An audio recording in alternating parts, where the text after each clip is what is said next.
अब हम लोग फिजिक्स का चैप्टर नंबर 2 प्रकाश का अपवर्तन में जो आपका टॉपिक है उत्तल लेंस द्वारा आवर्धन सूत्र को सत्यापित करें। उत्तल लेंस द्वारा आवर्धन सूत्र को हम लोग क्या करेंगे, आज सत्यापित करेंगे। पहले हम लोग जान लेते हैं कि उत्तल लेंस किसे कहते हैं।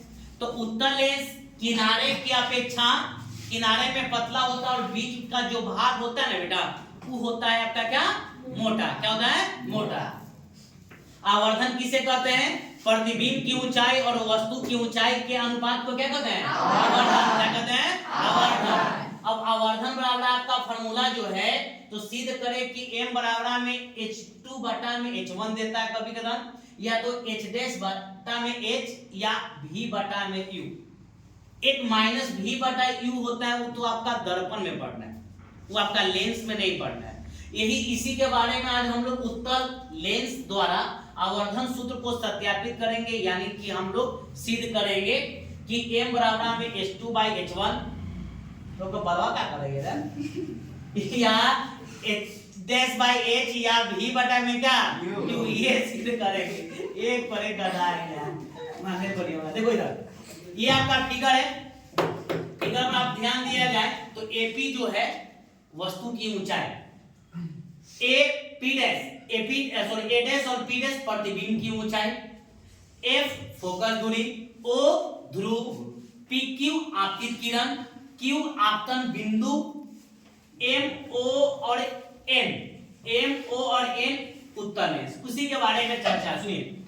माना कि MON एक उत्तल लेंस है, हम अभी बताए हैं कि MON एक उत्तल लेंस है जिसका ध्रुव बेटा देखो वो है, जिसका ध्रुव क्या है वो है, तथा x और f क्या है, प्रधान अक्ष का दूसरा नाम क्या है, अभी तक किताब में आपका मुख्य अक्ष मिलता है, क्या मिलता है कभी, प्रधान अक्ष। m और n x और f को प्रधान अक्ष भी बोलते हैं और मुख्य अक्ष बोलते हैं। अभी हम बताए हैं अगले वीडियो में कि प्रधान अक्ष के समानांतर चलती हुई आपतित किरण। तो समानांतर का मतलब क्या होता है, यही समानांतर है, ये यहाँ पर है, यहाँ भी ऐसी होगा, यहाँ भी ऐसी होगा। मतलब इसकी जो डिस्टेंस अगर बोला जाए, इसके बीच में अगर डिस्टेंस अगर 10 सेंटीमीटर है तो यहाँ भी 10 सेंटीमीटर, तनिको इधर उधर नहीं होगा ना, ये दूसरे रेखा को आपस में कहीं भी काटेगा भी नहीं। क्लियर है, आगे चलते हैं। प्रधान अक्ष के समानांतर चलती हुई आपतित किरण PQ, नाम है आपतित किरण का नाम क्या है, PQ। आपतित किरण PQ उत्तल लेंस के बिंदु Q पर टकराने के बाद, टकराने मतलब जाके टकरा गया, गाड़ी चला रहे थे जाके टकरा गए दीवार में, और टकरा के तो एक्सीडेंट होगा कि मरेंगे कि गोड़ा टूटेगा, ये अब तुमको समझना है। लेकिन टकरा गया है बेटा, देखो इधर टकराएगा तो हॉस्पिटल में जाएगा, ये पक्का है। तो प्रधान अक्ष से समानांतर चलती हुई आपतित किरण PQ उत्तल लेंस से Q बिंदु पर टकराने के बाद, टकरा गया गाड़ी, टकराने के बाद प्रधान अक्ष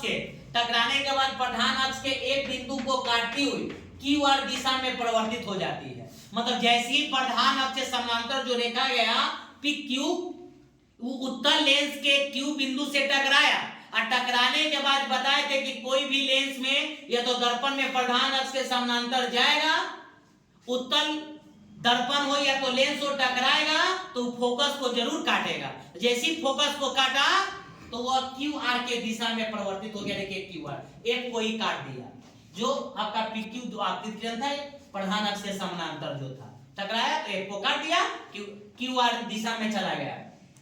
तथा AP आपका वस्तु की ऊंचाई है, AP वस्तु का वास्तविक एवं उल्टा प्रतिबिंब बनाता है, सीधा प्रतिबिंब नहीं है, उल्टा। ऐनक में देखिएगा तो उल्टा प्रतिबिंब नहीं बनता, सीधा बनता है, देखे ना, अरे हाँ या ना बोलो ना, उल्टा प्रतिबिंब बनता है, देखे ना, उल्टा प्रतिबिंब बनता है जिसका नाम है A डैश P डैश। देखो यहाँ पर A डैश और क्या P डैश बनता। पुनः मान लिया कि O और OA जो आपकी वस्तु की क्या है, दूरी, OA क्या है, वस्तु की दूरी, OA क्या है, वस्तु की दूरी, O और A डैश क्या है, प्रतिबिंब की दूरी, क्या है, प्रतिबिंब की दूरी, OF क्या है, फोकसांतर, OF क्या है, फोकसांतर। वस्तु की दूरी को किससे सूचित करते हैं, U से, किससे, U से, प्रतिबिंब की दूरी को V से, और फोकसांतर को F से, फोकसांतर को F से। समझना बात, हाँ, एपी क्या है? किससे? वस्तु की ऊंचाई को किससे सूचित करते हैं? देखो कौन लिखा होगा, वस्तु की ऊंचाई को क्या? h1 क्या? h1 या क्या? h। और प्रतिबिंब की ऊंचाई a और a डैश और p डैश प्रतिबिंब की ऊंचाई को किससे? h2 या h डैश, h2 या क्या? h dash. चिन्ह प्रकाटी का अगर नियम आपको याद होगा तो दर्पण के आगे की दूरी कुछ होती है ऋणात्मक और पीछे की दूरी कुछ, ये बात ध्यान में रखनी है। अब आगे आते हैं, त्रिभुज एक निकाल दीजिए, नाम है क्या? APO। देखो तो APO, देखो ये है त्रिभुज, यह है त्रिभुज। दूसरा त्रिभुज बोला है A dash P dash O, देखो तो A dash P dash O, यह है क्या? है।